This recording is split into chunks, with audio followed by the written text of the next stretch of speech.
welcome back to the channel. We're here for another lovely craft Wednesday. Woo, yay, crafts everywhere. You know, we'll just do it all up.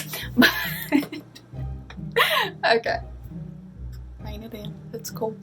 But for this craft, we're going to be doing one that is kind of popular, and I know we've probably seen 50 billion times, and I'm sorry that I've been repeating stuff, and I know I've already done one similar to this on the channel, but it's Halloween, so they're finally starting to put out a bit more spooky decor that I want as Fauxidermy. So that is what we are doing. But before we get into that, if you are new to the channel, hello dears, consider hitting that subscribe button for me so you can be here for all of our random content. Well, not so much random right now, but later on be more random content, I hope. Anyways, I have a vlog that I'm planning, so we'll see how that goes.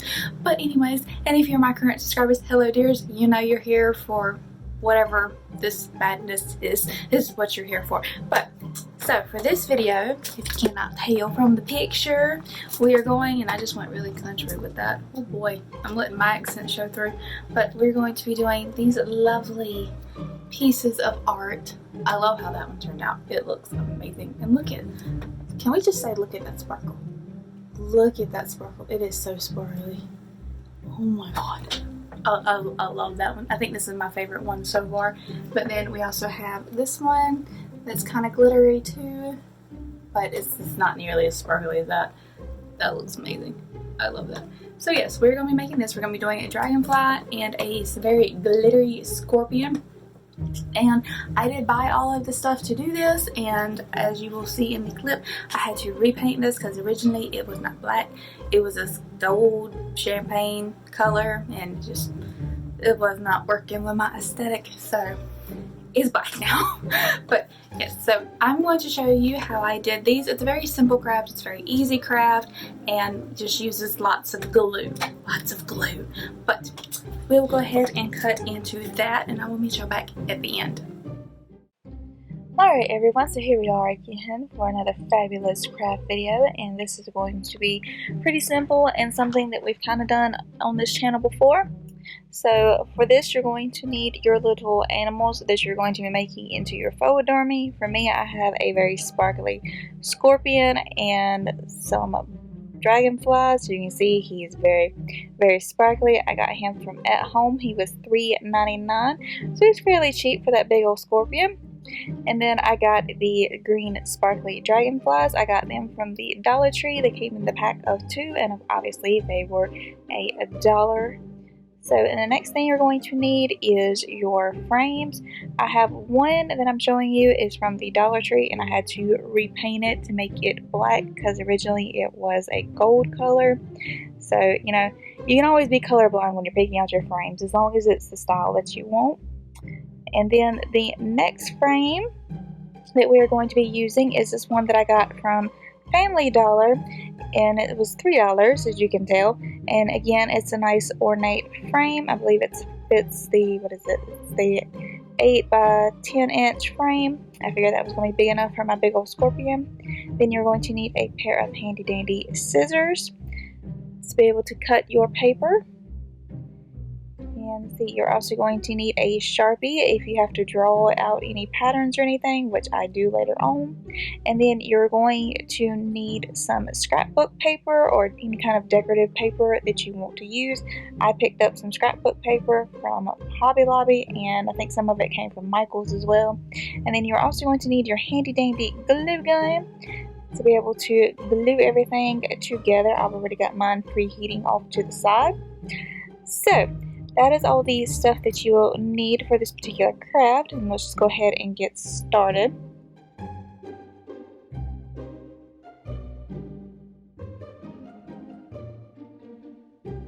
Okay, so for me, I'm going to start with my scorpion. So I'm going to be starting with my bigger frame, and as you can tell, I just go ahead and take the tag off, and you want to start disassembling everything because we do not need the actual glass piece of our frame. We just need the frame backing and the frame outline.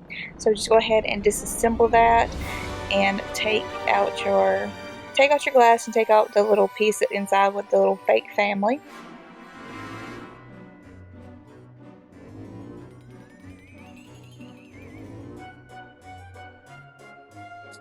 Okay, and then you want to grab your scrapbook paper. Now for me, I like to use the fake picture that they have on the inside of the frame as kind of my guide to draw out my pattern, and obviously you can kind of manipulate it from there.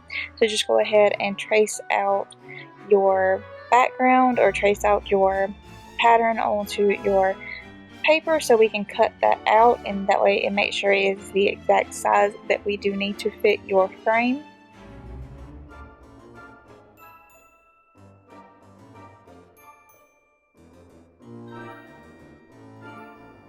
Alright, and then once you have your pattern traced, just go ahead and cut that out along the lines that you just made.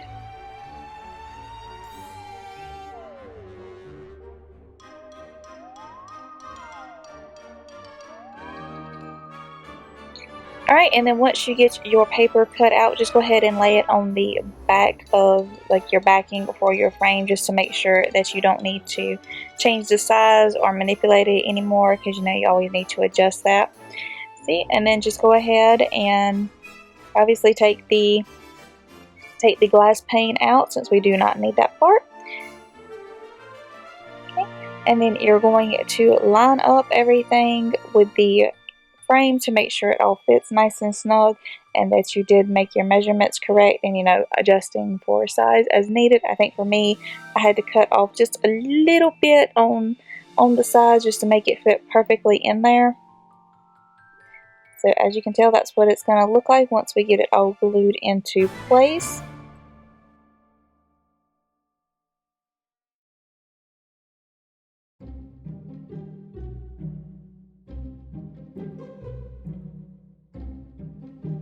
Alright, and then once you are satisfied with how the backing looks, just go ahead and take your hot glue gun and make sure you put a decent amount of glue onto this backing, covering as much space as possible.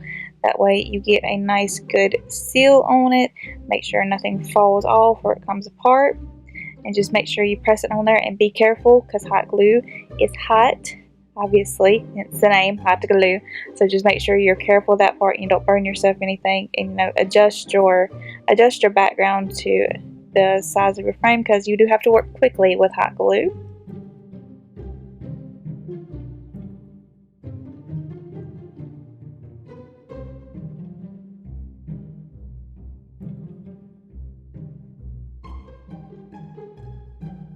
Alrighty, and then once you get your paper stuck to the back of your frame, the way your frame backing the way that you want it, and you've adjusted for the size, just go ahead and insert that into your frame, and make sure you know it fits all nice and snug in there, nothing's wrinkling up, nothing's coming up, and just go ahead and close that on up in there. And flip it over to make sure you like how it looks. Okay, and then what I like to do, a little added protection, is if you have, like me, it just has a little slider parts or whatever, the little, it doesn't really have like a good seal on the back of it, so I just like to go ahead and glue that in place just to make sure it's got that little added protection of everything's going to stay in place. And we're just going to make sure that that sets, because like I said, we don't want this coming apart. That is the main thing. It's going to be hanging up on your wall, and you don't want it coming apart in the middle of the night. So that is what all these precautions are for. Okay? And then while you're waiting for that to dry, I'm just going to go ahead and start on my second frame. Again, it's the same process, it's a bit smaller frame, and all you're going to do is cut out your pattern. You're going to put it into your little frame, and then we're going to move on to actually attaching our Fauxidermy pieces.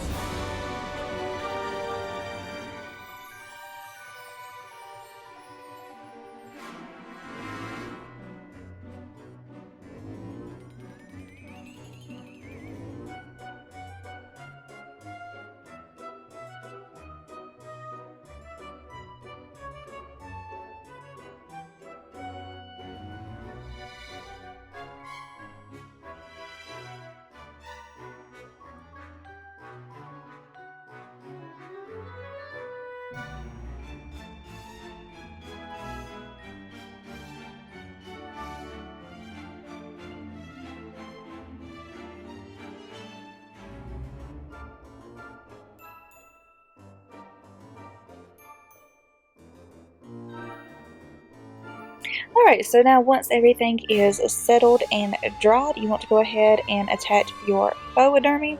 So for me, again, I'm going to start with the scorpion and just figure out where I want him to set on my frame and on my background for how I want him to look whenever I do hang him up. So just try out a few different options to see how you want it.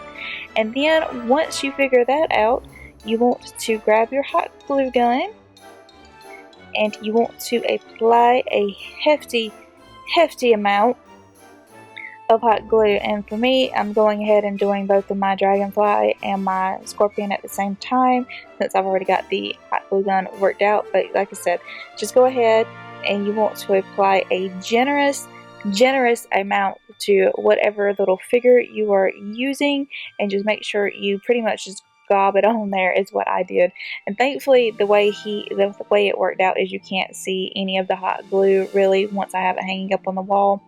So, and again, be careful because you don't want this glue sticking to your fingers because you will get blisters. I have scars on my fingers to prove this. You will get blisters. So just remember, just apply a hefty amount to each of your figures, and then once you do that, you're just going to let that dry, and then you are all set. And that is pretty much it for this craft, guys. Like I said, it's very simple, it's very quick, and you can do this with just about anything.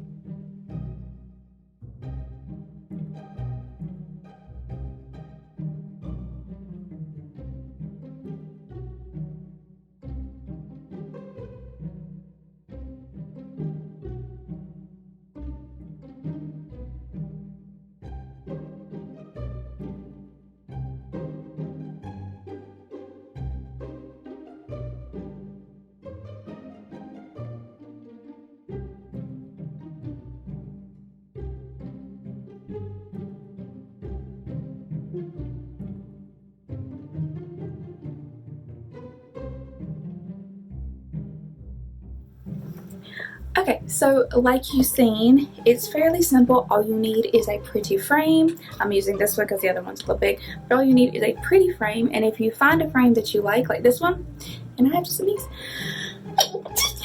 sorry, but my allergies are all screwed up. They stay screwed up, I swear. But all you need to do is find you a pretty frame, and you can just be colorblind to it because spray paint works wonders, I'm telling you. But I'm sorry. I'm so sorry. But, and then you just need some pretty scrapbook paper to make your background for your image, and then you just need whatever you want for your fake taxidermy. Now the thing that I love too is you can get all kinds of fake looking animals on Etsy, on eBay. The stores have them out right now, like, you know, the fake skeletons and stuff, so you can do them like that. And I have a bat one that I didn't have the frame for because we're actually going to have to make that frame the way I want it. Well, not make it, but more put it together than just buying the frame and doing it like this and like this. It actually, there's a lot more to that one. If you want me to show you that video, I can. If not, it's basically the same principle. It's just we're actually having to do more for the frame and piece it together and all that. So, you know, it's kind of going to be a mixture between my fairy and these is what that one is. But anyways, but like I said, just stay kind of colorblind, and you can do this with pictures too. Just if you find a frame that you like and there's a picture that you want to put in there, just can of spray paint. It's 99 cents at Walmart. You know, some other, if you want a different high quality spray paint, then obviously get that one, but 99 cents at Walmart does the same thing. That's what this was used on, and you get all nice and shiny. But yes, and then you can make these lovely pieces of art or pieces of decor for your aesthetic, for your room. That I'm sorry, I'm in love with that sparkle. That sparkle's amazing. But that, you know, it looks creepy, but it also does exactly what you need it to do. So yes, that was my faux taxidermy. Like I said, I know we've seen these 50 billion times, and they're all over Pinterest, they're all over YouTube, they're all over everywhere, but I figured I'd just show you my take on it and how, because, you know, all the stuff is in stores, so I just figured I'd show you. And I'll leave the link for everything that I can down below, so if you don't have the ability to go out and get your own, or if it's not in your area and you like some of the stuff that I did use, then I will try to leave the links down below. Like I said, I think this particular piece cost, it was $1.99 for the paper, so $2. He was $4, and then the frame was $3. So what is that? 2, 4, 5, 6, 7, 8, 9, about $10, $11 roundabout with taxes and all that. So that's how much this piece cost me. And real taxidermy art, that I love it, but you don't know, one, if it's ethically sourced, and two, it's way more expensive, like $40, $50, $100 range. I'm good. I seen an owl that was amazing. It was $1,000. I'm like, no, thank you. I'm good. I'll stick with my fake taxidermy. Thank you very much. So that is what we did. So like I said, this is a really easy, quick craft, and it makes you have some unique pieces in your room, and you can customize it exactly the way you want to, and it spices it up. So mine's going to go, I don't know where yet, but I have plenty of wall space, so we're gonna work on this. But anyways, I hope y'all enjoyed this video. Let me know down in the comments what you thought, and if you've done these, I would love to see your own take on this and see what you got. But yes, that is it for this craft video. Hopefully gear up for the next one, and I have some more vlogs and stuff coming our way, so get ready for that. And my 1-year anniversary is coming up. I can't believe it. Ooh, but that's for another time. But anyways, before I talk anymore, I will see you on the next video. Thank you so much for watching, guys. Bye.